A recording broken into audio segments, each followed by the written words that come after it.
Newcastle United, alongside other teams in the Premier League, have been screwed by PSR for years now, and it continues to get worse. And despite us, Newcastle being a team that's had their nose clean, they have not spent in the last 2 years. They've been selling players on. They've been making sure to keep their heads above water under PSR to make sure this window is the one where Newcastle can spend money. And despite Newcastle now being able to spend money under the PSR laws that are affecting other teams in the league, Newcastle was still unable to spend because of so many different factors, which we will address in this video. And also, we will mention in this video how Newcastle can get around PSR. How can Newcastle become that dirty team and exploit other teams that are suffering from PSR and financial fair play? And how can Newcastle look at loopholes, and how can Newcastle finally get themselves out of this hole? What a nightmare this is. But welcome back. If you guys are new around here, make sure you get down there, hit that subscribe button. 59% of you watching this video are not subscribed, so make sure you do subscribe so you don't miss any upcoming content. What is PSR? So profit and sustainability rules. The Premier League's idea is to keep the league fair. It obviously doesn't work, but let's be honest, the real reason PSR exists is because they want to stop a Manchester City style takeover. So back in 2008, when they were bought from the Arabs, of course, Manchester City were then able to become an absolute European juggernaut because of how much money was pumped in such a quick basis. Now, the Premier League wants to stop more teams from doing that because, of course, they want the league to be spread out.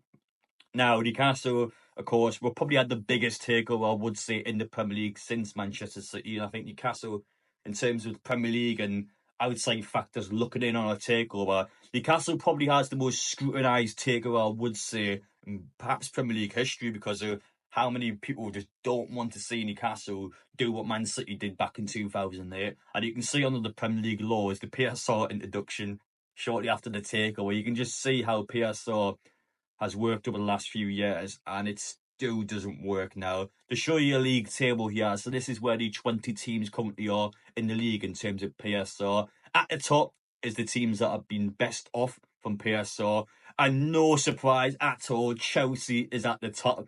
That has to be the most dodgy thing I've seen, by the way, and not to single Chelsea out, but we'll address them in a bit because they've been the biggest team in the league for finding loopholes on it.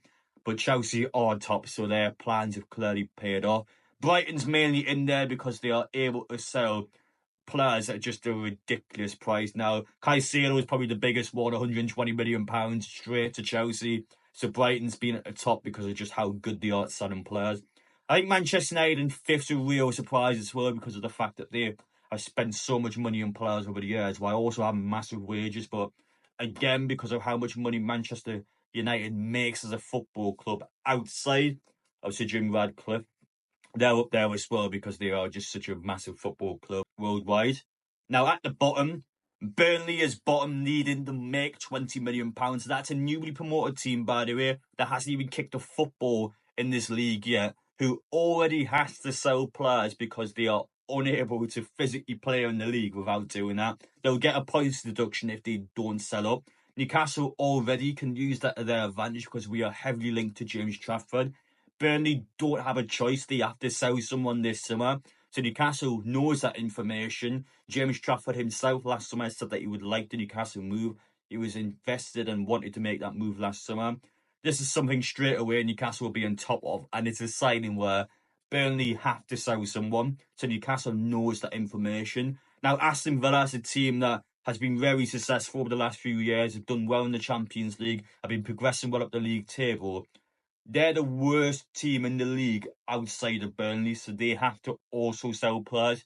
Now, Aston Villa has a lot of sellable assets, so they'll be able to sell easily enough, and they're not going to be any real danger. But the issue being, they can't bring players in, and they have to sell players. So in Aston Villa's point of view, this is going to be quite a regressive window because they're unable to actually improve in their team. Newcastle and the other 18 teams in the league also know this information, so straight away, Aston Villa will become a bit of a selling club in this window. And we, Newcastle, a team that now is able to buy some players, will be on top of this again. Newcastle will be looking at some of these players. We will link to Jacob Ramsey last summer. Not necessarily a player that I think a lot of Newcastle fans are going to be jumping out for, but some of these players aren't getting game time. Some of these players, Aston Villa just need to sell. Again, they need to clear their books. They need to be able to keep themselves from getting a points deduction. And once again, the teams towards the bottom are the ones that are going to get picked off. So in Newcastle's point of view, they have to be the vulture. They have to go in there and they have to snoop out these players because these teams don't have a choice. They have to sell up in this window. Chelsea by far is the most dodgy team in the league when it comes to PSR, and that's not a dig towards Chelsea. Look at last season just by itself. Chelsea were able to sell their own hotels to themselves. They were able to sell their own women's team to themselves for hundreds of millions of pounds, by the way. And because of the fact that this is allowed under the Premier League PSR rules, there was a meeting earlier last week when the 20 teams got together and 14 teams, to explain the rules, so 14 teams, the large majority, has to agree or disagree for something to happen. Now, 14 teams did not want this to be removed, which means this is still an active loophole that any team in the league can do, which means your women's team, any assets that you own and any products that you own, you can sell them to yourself. I don't know how that even works, but you can sell them to yourself. Now, the unfortunate part for Newcastle United being is that our women's team is not that valuable compared to our teams. We're in the second tier women's football. Our players, we've got a couple of big players over the years. Demi Stokes probably the biggest one, but ultimately, when you compare us to Chelsea, Arsenal, Man City, Man United, Newcastle just not have a women's team that is sellable enough to be able to really be able to get a lot of money out of it. But at the same time, we still can sell that. And because of the fact that Chelsea were even selling hotels somehow, St James's Stack, what's the say? Newcastle, under this stupid PSR law, can't sell their own bar to themselves. What's the say? Newcastle can't do that. So I know the supporters watching this video straight away are going to go, well, St James's Stack, £200 million, let's sell this to ourselves now. I don't know exactly how the valuation would work in trying to sell these things to yourself, but Newcastle, under the stupid PSR law, could probably do that because it's just how ridiculous it is. But basically, just to explain the point, PSR rule where you can sell your own women's team to yourself, where you can sell your hotels to yourself, is still active. It hasn't been removed. The Premier League has been unable to remove it because the majority of teams in the league did not agree to put this through, which means a lot of teams in this league want this rule to stay active so they can do it themselves. So Newcastle, in theory, is screwed over because our women's team is not as valuable as the large majority of women's teams in this league because we still are a step behind the teams in the WSL. And going away from PSR, our teams in the league are still screwed from different rules. Crystal Palace, this is a team that's won their first ever trophy last season. We are talking 140 years of club history. Fans and literal generations of fans have never ever experienced Crystal Palace in European football. They've done it. They've beat Manchester City in the FA Cup final, and currently they can't play in the competition next season because they are partially owned by an owner that owns a different European club in UEFA competition. So by law, he has to sell his shares and to get out of Crystal Palace, or they are kicked out of European football. If they are kicked out of European football, Brighton comes in. So no matter what happens next, one team is not going to get European football over the other one. Now, Brighton does not deserve European football. They didn't win the FA Cup and they didn't finish high enough in the league to get into a European spot. Crystal Palace have worked hard against Man City. They've done the work in the FA Cup final, and their fans potentially can't go to Europe next season because their owner partially owns a different football club. I mean, that has to be one of the most ridiculous UEFA laws I've seen. It's horrible. They've done a lot to get there. And Crystal Palace, if they don't get European football and if they're kicked out of European football, once again, the players are going to get swooped up like vultures because, well, Newcastle's interested in Mark Gay.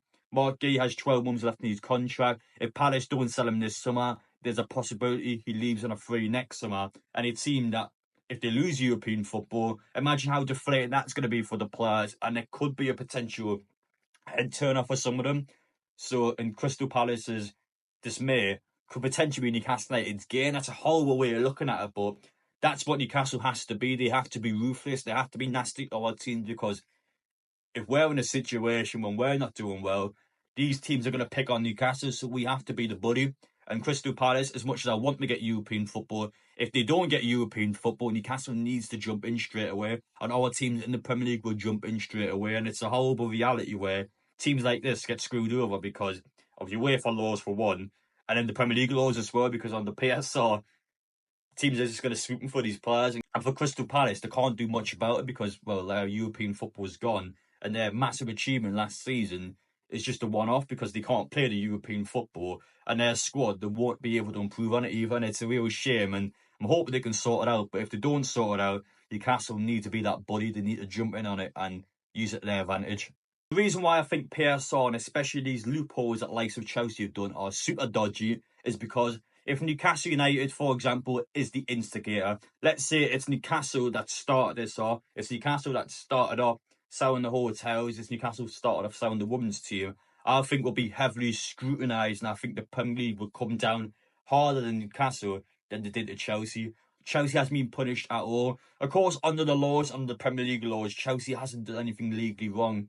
But even so, it would be more likely, in my opinion, that the Premier League would want these rules to be overturned as soon as possible. And I feel like it's not just the Premier League as well, but our teams. I feel like our teams in the league, the likes of Chelsea, for example, I feel like would be more likely to speak out, to be vocal, and to then have these meetings where the large majority of teams in the league will go against Newcastle because they don't want Newcastle to do this. But whereas Chelsea just seems to be able to do it kind of under the surface and no one makes any noise, it does anything about it. But Chelsea's a team that has been able to look at loopholes seriously for years now, and it's a team that's always been able to get around PSR and FFP. And they've got about 50 players anyway, so they can just sell those players on the PSR. That's their player sales all made up. But how is Newcastle United supposed to compete against this? It's impossible. Chelsea have so many players. They're a bigger club in terms of bringing revenue in. Chelsea, of course, have had a head start on Newcastle over the past 20 years, and it's a case where Newcastle to be able to get to Chelsea's level, despite the fact that on the pitch there's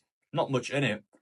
Newcastle to be able to get to Chelsea's level, you just can't do it. You can't do it in today's market. You can't do it on the PSR. You can't do it on the FFP, and it's a real struggle for a lot of teams in the league. You've seen the newly promoted teams all getting relegated every single season, and that's not a coincidence. None of the teams coming up can compete, and it's not even just PSR as well. You can look at something called the Newcastle United tax, and that might sound a little bit arrogant because it's not just the Newcastle United tax, but of course, our teams in the league know that Newcastle is owned by the PIF. Newcastle, we have the most wealthy owners in the world, but we're not the wealthiest football club in the world, and there's a big difference between the two.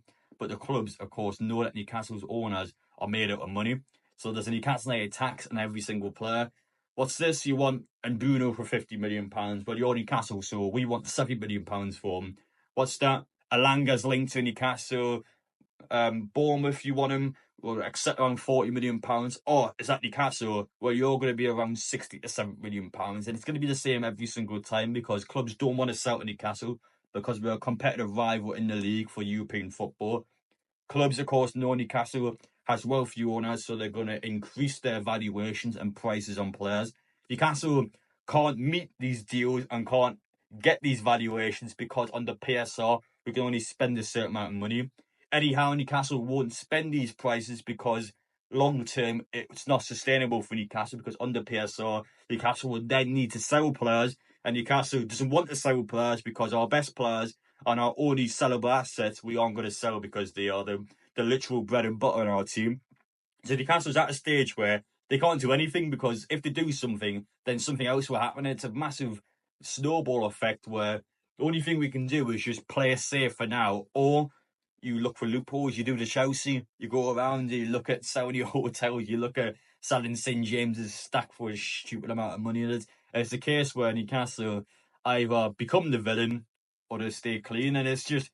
And if we stay clean, then other teams in the league are just going to become villains. So we sit here now, and you've got kind of two choices, and there's only one choice fans are going to make. There's only one choice everyone watching this video would make with their football club. But Newcastle does the opposite, and they want to play it safe, and they want to be nice, and they want to be the good guys in the Premier League. But ultimately, PSR, long story short, is just a waste of time. It's a waste of everyone's time. Doesn't benefit any team. I don't know how in the Premier League you can even consider selling youth players for profit to teams outside the Premier League is considered a beneficial option for the league. It's just not.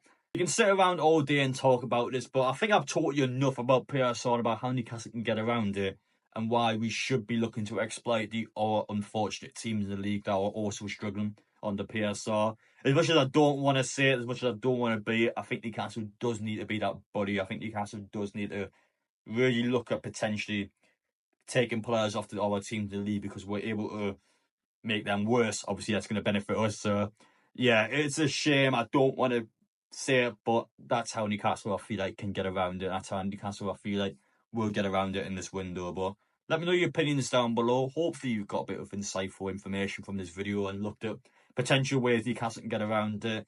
Chelsea, eyes on you. But yeah, take care, guys, and we will see you all in the next one.